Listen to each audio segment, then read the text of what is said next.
What's up, fellas? I'm getting really tired of things that aren't important distracting us. But I just also wanted to bring you up to speed on the conversation surrounding a couple things because I want this to be the final answer.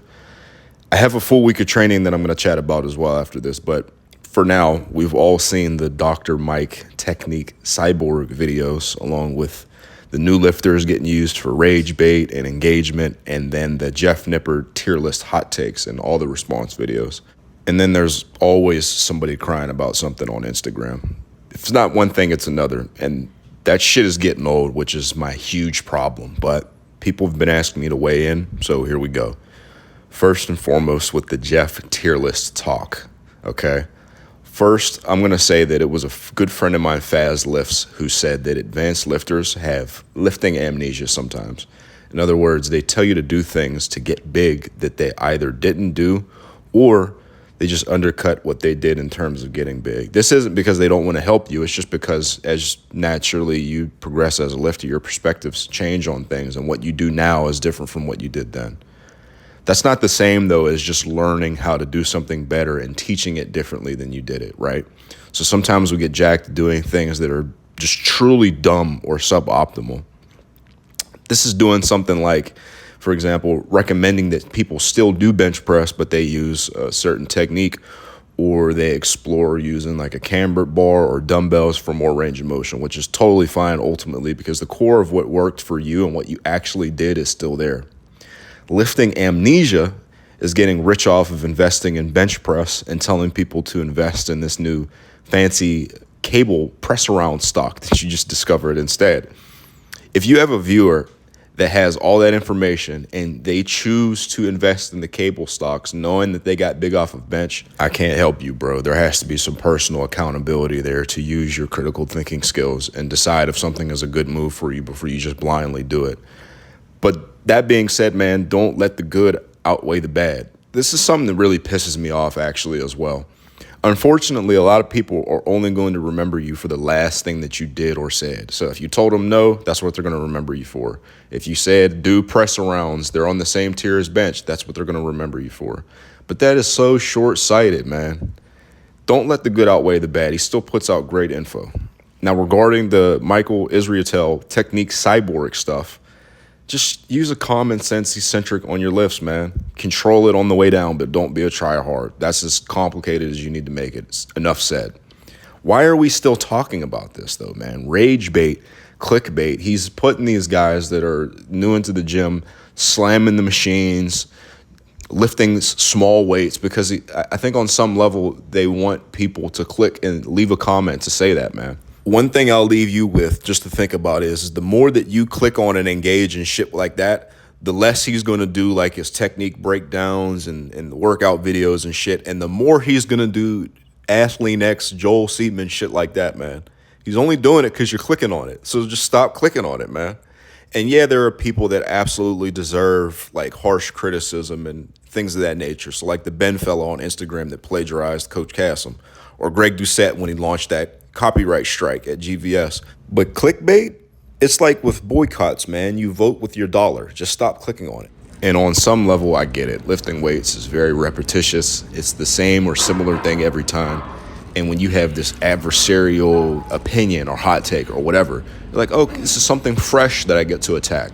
But you're fucked up, man. You're looking at it the wrong way. Lifting is you versus the iron, bro. It is you versus you. You need no adversary. You're your own adversary. You're trying to surpass yourself. You're trying to break your own limits. You don't need some fucking Johnny One Plate talking about pull-ups don't freaking build your back. Like, come on, bro. Like, you're getting easily distracted, and it pisses me off because it's like it's a domino effect. It just affects everybody and everything. All that aside, with the full week of training by now, I did some rows. Those are really fun. I do those for filling the hip hinge slot on my first lower body day. And then I follow that up with pause squats and then quad and hamstring assistance volume. I just wanted to recap that real quick before we got back to the upper body day. Again, I'm just going to quickly recap that on that primary upper body day, I do start off with barbell bench press. I did a heavy 5x5 that week. It went up to 320 pounds. I did 6 reps on one of the sets. I try to do 5x5 plus, if that makes sense. So at least 5x5. But if I can do more reps, I will do more reps. It's funny because that week I did that 5x5 with 320. The week prior to that, I did a 4x8 with 3 plates in kilograms, so 308 pounds. That was just to placebo my brain into being able to rep above 315, because for some reason in my mind, 315 is like a mental barrier to where like I can lift it very easily, obviously, but when it comes to repping it out for like max reps or volume or whatever, sometimes I get in my own head like, damn, this feels heavy in my hands. So I did that placebo 4x8 with 308 and then the 5x5. How I lay out my bench work is honestly the same as the way I lay out like my heavier curls, my rows, my performance metrics, as I like to call it. My buddy Sam calls it that as well. I really buy into something that I call performance-based bodybuilding. It's basically taking strength, periodization, the way that we do things on strength programs, and then just extrapolating it to a bodybuilding program. I'll talk more nuts and bolts in a follow-up video. I just want to talk about what I did this week, man. I like to do arms, shoulders, and abs after my bench work to hit all my bases. Training abs is very important at every stage. My core currently looks like this, extremely blocky. A fella in another video said they look like Hawaiian rolls. They're so freaking blocky and developed. You don't get that necessarily just from diet. Obviously, you need to be able to be lean enough for them to show, but really for a muscle to pop, brother, do you pop your bicep by freaking dieting down, or do you just get a bigger bicep? That's kind of the way that I've always thought about it. My dad explained it to me that way once when I was young. He was like, what are you trying, like, what are you doing? I'm like, I'm trying to get abs. He's like, why aren't you doing sit-ups? I'm like, well, I read on bodybuilding.com that you had to diet. And he's like, man, just do sit-ups every day, basically. I mean, and that honestly is great advice, bro. You do sit-ups every day, heavy and weighted, you'll have some blocky abs. But my weapon of choice is the GHD sit-ups, and I've been supersetting that lately with leg raises. I'll do 6 sets of abs per session 3 times a week. So that's 18 sets. That may seem like a lot, but dog, it only takes like 10 minutes at the end of a workout, if that. That's if I'm really dragging ass. Just train your freaking abs, man. I've said it many times. I'll continue to say it. If you feel like you're tired of hearing me say it, you better have some Hawaiian roll abs, bro, because until then, you're going to be listening to me say it. But we've followed my week so far in order. Lower body, upper body, rest, upper body. This is the secondary upper body session. I do all my bench pressing on this session with a cambered bar because I have access to it, and it gives me all the benefits of a dumbbell press, except for it's more stable. I can unrack it, and it's just easier with the form. With dumbbell press, you have to be conscious of your technique. I actually just made a video describing the perfect technique for dumbbell press. Check that out after this one. But I buy into this because it makes you strong at the deep stretch portion of the range of motion. You build some more muscle, and it also makes you stronger on the regular bench press because it makes it feel like a partial. I'll start off with like a work up to like a heavy set of 5 or 6 or whatever, and then I'll do like a back down set, and that'll end up being like, by the time I get to the heavy set, 5 total sets. So just for demonstration's sake, on that previous slide, I think I had 225 on that cambered bar bench press. I did a lot of reps, but it's obviously significantly harder than what I'm showing you here with 240 pounds. Now, I just started over my bench cycle last night, and this is what that's from. 240, working off 60% of 400. That's my training max. Brother, you do that work with the cambered bar, you are going to launch whatever weight you have on the straight bar, man. It's like magic. It's like the easiest thing that you can do to improve your bench press, in my opinion. Numerically, we're looking at 225 for between 12 and 15 reps on the cambered bar compared to 240 pounds for 22 reps. Enough said, bro. On this secondary day, I do a lot of body weight calisthenics just because it makes my joints feel good, and it honestly just looks cool, in my opinion. Doesn't hurt, bro. Like, calisthenics are some of the easiest things that you can throw into your training. They don't really cost a whole lot, especially if you're not doing them weighted. And for a lot of people, especially if you're newer, they can make you stronger on the barbell lifts. And I just like doing pull-ups and dips. I'll do either pull-ups or dips, but if I'm feeling nasty, I'll do both. And then on this day as well, I also will work shoulders. So I have one day where I go basically rear delts or side delts, rear delts, and then both on my third day. But I really like the reverse pec deck. This is my favorite rear delt exercise. I just feel like it connects the best with me. I'll do this I like to have fun with the workouts, man. So it'll be a little different each time. I'm just actively focusing on beating the log book, basically. I like to say I have the gains book. I literally write in a freaking notebook and just get my training out of that. And I have fun with the workout, so I might switch it up. I just try to work hard on them. And then also, just like the primary session, we're working arms as well. I really, really think that training your biceps and triceps is the easiest way to instantly improve either your pull-ups, your rows, your dips, whatever the case may be. You find a few that you like, that you really buy into, that you think look cool and they work your muscles well, and then you just do them, right? So I like preacher curls. I like incline curls, hammer curls. Honestly, personally, me, I've never met a curl I didn't like. But for you, find a couple that you like.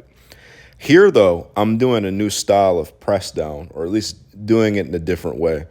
I'm kind of letting the elbows drag back, and it stretches my tricep a lot more. And it also feels better on my elbow. I'm having some elbow tendonitis in I guess it would be my left, your right arm. And this just feels good on them. And that's also earlier why I did the cable curls as well, because they felt good. And of course, like, I don't record this a lot, but of course I'm training my neck.